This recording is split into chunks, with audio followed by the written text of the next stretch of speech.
بسم اللہ الرحمن الرحیم۔ ایک لڑکا بکریاں چرا رہا تھا۔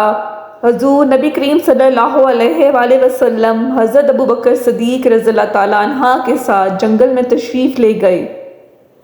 اس لڑکے پر نظر پڑی۔ اس وقت آپ دونوں کو پیاس لگی ہوئی تھی۔ حضرت ابو بکر صدیق رضی اللہ تعالیٰ عنہ لڑکے کے نزدیک گئے اور اس سے فرمایا، برخودار، ہمیں بہت پیاس لگی ہے، اپنی کسی بکری کا دودھ دھو کر ہمیں پلا سکتے ہو؟ وہ لڑکا چھوٹے سے قد کا تھا، اس کا رنگ گندمی تھا، اس کا جسم دبلا پتلا تھا۔ حضرت ابو بکر صدیق رضی اللہ تعالیٰ عنہ کی بات سن کر اس نے کہا، صاحبو، یہ بکریاں میری نہیں ہیں، ان کا مالک عقبہ بن ابی معیط ہے، اس کی اجازت کے بغیر کسی بکری کا دودھ آپ کو دینا امانت میں خیانت ہوگی۔ عقبہ بن ابی معیط مکے کا مشہور مشرک تھا۔ لڑکے کی بات سن کر حضور صلی اللہ علیہ وآلہ وسلم نے ارشاد فرمایا، صاحبزادے، کوئی ایسی بکری بھی آگے لے آؤ جو دودھ نہ دیتی ہو، یعنی جس نے بچے نہ دیے ہوں۔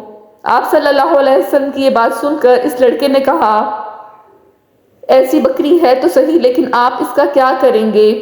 حضور صلی اللہ علیہ وسلم نے فرمایا، تم لاؤ تو صحیح۔ چرواہے نے ایک بکری آپ کی خدمت میں پیش کی۔ حضور صلی اللہ علیہ وسلم نے اس کے تھنوں پر ہاتھ پھیر کر دعا مانگی۔ اللہ تعالیٰ نے فوراً اس کے تھن دودھ سے بھر دیے۔ حضرت ابو بکر صدیق رضی اللہ تعالیٰ عنہ دودھ دھونے لگے۔ اس میں سے اتنا دودھ نکلا کہ تینوں نے خوب سیر ہو کر پیا۔ اس کے بعد حضور نبی کریم صلی اللہ علیہ وسلم نے دعا کی تو بکری کے تھن خشک ہو گئے اور پہلی حالت پر آ گئے۔ چرواہا یہ دیکھ کر بہت حیران تھا۔ یہ ماجرا دیکھ کر چرواہے نے حضور صلی اللہ علیہ وسلم سے عرض کی، یہ دعا مجھے بھی سکھا دیں۔ آپ صلی اللہ علیہ وسلم نے اس بچے کے سر پر دست شفقت پھیرا اور فرمایا، تم خود علم سکھانے والے پیارے بچے ہو، یعنی تم استاد بنو گے۔ اس کا دل آپ صلی اللہ علیہ وسلم کی محبت سے بھر گیا۔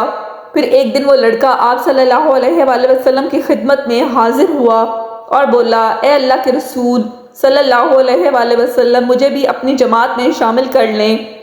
آپ نے اس کی بات منظور کر لی، نہایت شفقت سے اس کے سر پر ہاتھ پھیرا اور فرمایا، تم تعلیم یافتہ لڑکے ہو۔ اس تعلیم یافتہ لڑکے کا نام عبداللہ بن مسعود رضی اللہ تعالیٰ عنہ ہے۔ حضرت ابن مسعود رضی اللہ تعالیٰ عنہ نے پہلی ملاقات میں محسن اعظم کو پہچان لیا تھا اور پہچاننے کے بعد دامن رحمت میں پناہ گزین ہو چکے تھے۔ دن رات ایک ہی لگن تھی، محبوب صلی اللہ علیہ وسلم کی قربت اور ان کے ہر حکم پہ جانثار کرنے کا جذبہ۔ حضور صلی اللہ علیہ وسلم نے حضرت عبداللہ بن مسعود رضی اللہ تعالیٰ کو اپنے حلقہ خاص میں جگہ دی۔ یہ اتنا بڑا اعزاز تھا کہ وہ جتنا اس پر غرور کرتے، ناز کرتے، کم تھا۔ حضور صلی اللہ علیہ وآلہ وسلم نے ان سے فرما رکھا تھا کہ تمہیں میرے گھر میں حاضر ہونے کے لیے اجازت طلب کرنے کی ضرورت نہیں، پردہ اٹھا کر اندر آ جایا کرو اور ہماری باتیں سنا کرو۔ حضرت ابن مسعود رضی اللہ تعالیٰ عنہ نے جب وقت اسلام قبول کیا، اس وقت قافلہ اہل حق میں نام لکھوانا کوئی آسان کام نہ تھا۔ مکہ آزمائش کی بھٹی میں بنتا جا رہا تھا۔ ابتلاء و آزمائش کے نت نئے ہتھ کنڈے استعمال کیے جا رہے تھے۔ خوف و دہشت کی فضا پیدا ہو چکی تھی اور اس گھٹے گھٹے ماحول میں اسلام کا برملا اظہار جان جوکھوں سے کم نہ تھا۔ ایسے حالات میں حضرت ابن مسعود رضی اللہ تعالیٰ عنہ نے ایک روز اہل حق کو حیران کر دیا اور اہل باطل کے دلوں پر اپنے ایمان کی پختگی کا سکہ جما دیا۔ ایک روز مسلمان خانہ کعبہ میں بیٹھے تھے۔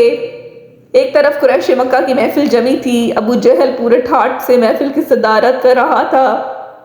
جماعت مومنین میں یہ مسئلہ درپیش تھا کہ کون جا کر قریش کی مجلس میں بآواز بلند قرآن مجید کی تلاوت کرے گا۔ حضرت عبداللہ بن مسعود رضی اللہ تعالیٰ نے اس عظیم فریضے کے لیے اپنی خدمات پیش کر دیں۔ صحابہ کرام رضی اللہ تعالیٰ نے ان کے نحیف و نزار جسد کو دیکھا تو انہیں مشورہ دیا کہ وہ یہ پرخطر کام اپنے ذمہ نہ لیں، مگر یہاں تو فریضہ حق کے لیے طبیعت مچل رہی تھی۔ اصرار کیا کہ میں ضرور یہ کام سر انجام دوں گا۔ چنانچہ یہ نازک بدن نوجوان حلقہ یارہ سے اٹھا اور رزم حق و باطل کا مشاہدہ کرنے مجلس قریش کی جانب چل دیا۔ اس کے بعد آپ مسجد حرام میں داخل ہوئے اور مقام ابراہیم کے پاس آ کھڑے ہو گئے اور بلند آواز سے سورہ رحمان کی تلاوت شروع کر دی۔ قریش نے ایک دوسرے سے پوچھا، یہ ابن مسعود تو محمد صلی اللہ علیہ وسلم پر نازل کردہ قرآن پڑھ رہا ہے؟ یہ سننا تھا کہ دشمن ٹوٹ پڑے اور عبداللہ رضی اللہ تعالیٰ کو مار مار کر لہولہان کر دیا۔ ان کا لباس خون میں شربور، لیکن زبان پر کلام ربانی کی تلاوت جاری تھی۔ جب آپ فارغ ہو کر ساتھیوں کے پاس پہنچے تو آپ کے جسم سے خون بہہ رہا تھا۔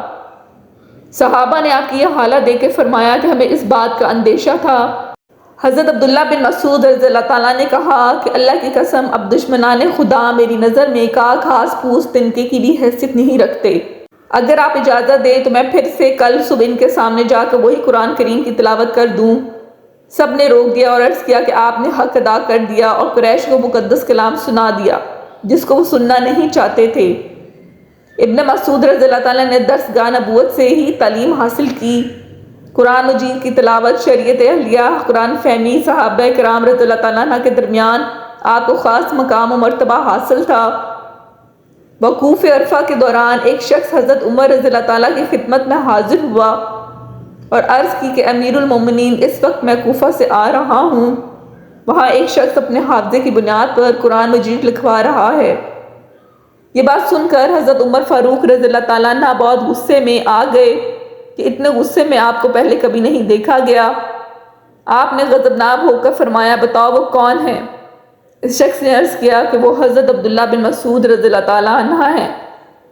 ان کا نام سن کر آپ کا غصہ مان پڑ گیا اور ارشاد فرمایا، باخدا میرے علم میں اس وقت عبداللہ بن مسعود رضی اللہ تعالیٰ عنہ کو اس وقت قرآن فہمی میں سب سے اعلیٰ و عرفہ مقام حاصل ہے۔ ایک رات نبی کریم صلی اللہ علیہ وآلہ وسلم اور حضرت ابوبکر صدیق رضی اللہ تعالیٰ بیٹھے امت مسلمہ کے متعلق گفتگو کر رہے تھے اور حضرت عمر رضی اللہ تعالیٰ عنہ فرماتے ہیں کہ میں بھی انہی میں شریک تھا۔ اچانک نبی کریم صلی اللہ علیہ وسلم اٹھے اور ایک جانب چل پڑے۔ ہم بھی آپ صلی اللہ علیہ وسلم کے ساتھ چلنے لگے۔ کیا دیکھتے ہیں کہ ایک شخص مسجد میں کھڑا اونچی آواز میں نماز پڑھ رہا ہے اور اندھیرے کی وجہ سے ہم اسے پہچان نہ سکے۔ نبی کریم صلی اللہ علیہ وسلم نے کھڑے ہو کر قرات سننا شروع کر دی۔ پھر آپ صلی اللہ علیہ وسلم ہماری جانب متوجہ ہوئے اور ارشاد فرمایا کہ جسے یہ بات پسند ہے کہ وہ قرآن کریم کو اس لہجے میں پڑھیں جس میں وہ نازل ہوا ہے، تو عبداللہ بن مسعود رضی اللہ تعالیٰ کی قرات کو اپنا لے۔ نماز کے بعد جب عبداللہ بن مسعود رضی اللہ تعالیٰ نے اونچی آواز کے ساتھ دعا شروع کی تو اللہ کے رسول صلی اللہ علیہ وسلم نے ارشاد فرمایا کہ مانگو تمہاری دعائیں قبول کی جائیں گی۔ پھر حضرت عمر رضی اللہ تعالیٰ نے اپنے دل میں ارشاد فرمایا کہ اللہ کی قسم، میں ضرور صبح کو عبداللہ بن مسعود کو اطلاع دوں گا کہ رات نبی کریم صلی اللہ علیہ وسلم نے تیری دعا پر آمین کہا ہے۔ فرماتے ہیں کہ جب میں صبح سویرے خوشخبری دینے گیا تو کیا دیکھتا ہوں کہ حضرت ابوبکر صدیق رضی اللہ تعالیٰ مجھ سے پہلے خوشخبری سنا چکے ہیں۔ حضرت عمر رضی اللہ تعالیٰ فرماتے ہیں، بربلا میں اس بات کا اعتراف کرتا ہوں کہ حضرت ابوبکر صدیق رضی اللہ تعالیٰ مجھ سے ہر نیکی کے کام میں سبقت لے گئے۔ خود عبداللہ بن مسعود رضی اللہ تعالیٰ اپنی قرآن فہمی سے متعلق خود فرماتے ہیں کہ قسم ہے اس ذات کی جس کے سوا کوئی معبود نہیں، اسی کے فضل و کرم سے مجھے قرآن کی ہر آیت کے متعلق علم ہوا ہے کہ وہ کہاں نازل ہوا، اس کا شان و نزول کیا ہے۔ جب مجھے یہ علم ہوتا ہے کہ فلاں شخص قرآن فہمی کے متعلق مجھ سے زیادہ معلومات رکھتا ہے تو میں اس کی خدمت میں جا کر معلومات حاصل کرنے کی کوشش کرتا ہوں۔ حضرت عبداللہ بن مسعود رضی اللہ تعالیٰ نے 60 سال کی عمر میں وفات پائی۔ حضرت عثمان رضی اللہ تعالیٰ نے نماز جنازہ پڑھائی اور جنت البقیع میں دفن کیے گئے۔